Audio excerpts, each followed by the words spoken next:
Hello everyone, welcome to episode number 20 of the Elevator Chat series of our Canadian journey. I am your co-traveler Darshan Maharaja.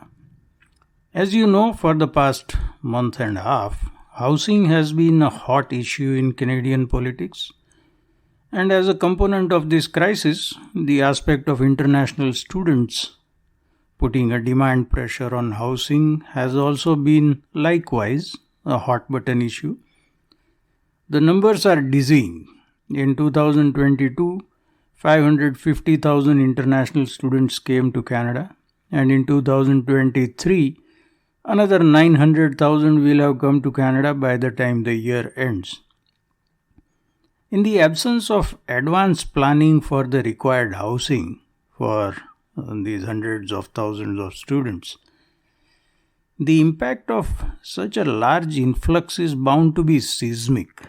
And because I live in the epicenter of this seismic impact, I can speak to it with a degree of knowledge. Given the severity of this situation, one would expect to see a frank and open debate about the various factors involved. One would also expect the media to spearhead this discussion. Alas, one would also be wrong on both counts. On the political side, this is to be expected, unfortunately, which is why we saw Immigration Minister Mark Miller hem and haw on the matter after the Housing Minister, Sean Fraser, who was the previous Immigration Minister and contributed to the massive influx of newcomers to Canada, after he had indicated that the number of international students may be capped. But when someone in the media does a half-baked job of presenting the facts and the overall situation to Canadians, it is vastly more serious. And that is the focus of today's episode. Global News had an article by their journalist Uday Rana on this topic on Tuesday, and boy, is it lopsided. In fact, it mostly reads like a press release from Universities Canada, the umbrella organization of all the universities in Canada. The article quotes a spokesperson of Universities Canada as saying that, quote, recent comments conflating international students and the housing crisis are deeply concerning to Universities Canada, end quote. Really? Lady, there is no conflating going on here. The nexus is indisputable, assuming that you hold the view that people need housing. But here is the gold nugget. She says that, quote, international students bring important knowledge, diversity and skills to our campuses, communities and workforce, end quote. Let's break this down. These students are, students, which means that they have come here to gain important knowledge, hopefully. They didn't bring it with them. Secondly, more Punjabi or Gujarati students in Brampton bring uniformity and not diversity. And even if they do bring the latter, namely diversity in other parts of Canada, how many of them are too many? And what about their most basic needs, like, a place to live in? And finally, that's the kicker here. She says that the students bring skills. What skills? They work minimum wage jobs requiring little skills, if any, just to make the ends meet. They are a source of cheap labor for unskilled jobs. Miss Wallace, that's her name.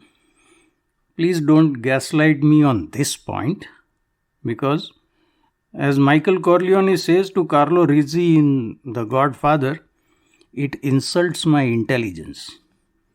Even the opposing side of the argument that the Global News reporter had pretended to present only serves to perpetuate an enduring myth in Canada. He quotes an expert, one Faye Faraday, a law professor at Osgoode Hall Law School and immigration law expert, as saying that the high fees that the international students pay, quote, fill the gap in the underfunding for the public education system, End quote. Everything is always underfunded.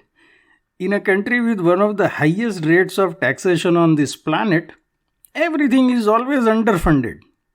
And we got a great system going here. And to fill the gap, we must rely on often poor kids from other countries so that the underfunding gap gets closed. There is no underfunding. The most notable omission in that article is the lack of any mention of colleges. Everything is around universities. And I mean both community colleges and for-profit private ones. These are the ones that account for the lion's share of the mess. For example, in 2022, colleges in Ontario admitted 3.5 times as many international students as the universities in the province did. But in the article, the entire discussion is about universities. Why? Why talk exclusively about something that constitutes only 22% of the picture? A journalist should know that a vast bulk of the problems are in the area of colleges, from the so-called visa mills and strip mall colleges to substandard education and all the rest. This is where the maximum exploitation of these poor kids is going on. By ignoring this elephant in the room, we will pretty much ensure that we won't arrive at a solution to this problem. To be clear, I don't put 100% of the blame on this journalist. First off, there would have been editorial control over the piece, so the editors share the responsibility for this frankly shoddy piece of reporting.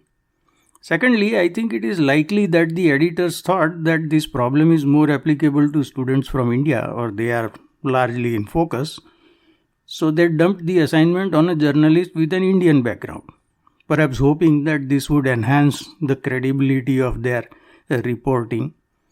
But talking to a couple of people, one from the university side and another who was supposedly meant to provide a counter argument, which they didn't, the piece continues our glorious tradition of ignoring the most salient factors involved in any important issue. This is a serious weakness as a society. Unless and until we overcome this weakness, we will keep floundering in a sea of mediocrity. I know that's not a very happy note on which to end this episode, but that's where we are. Let me know what you think in the comments. Until we meet again, goodbye and be well.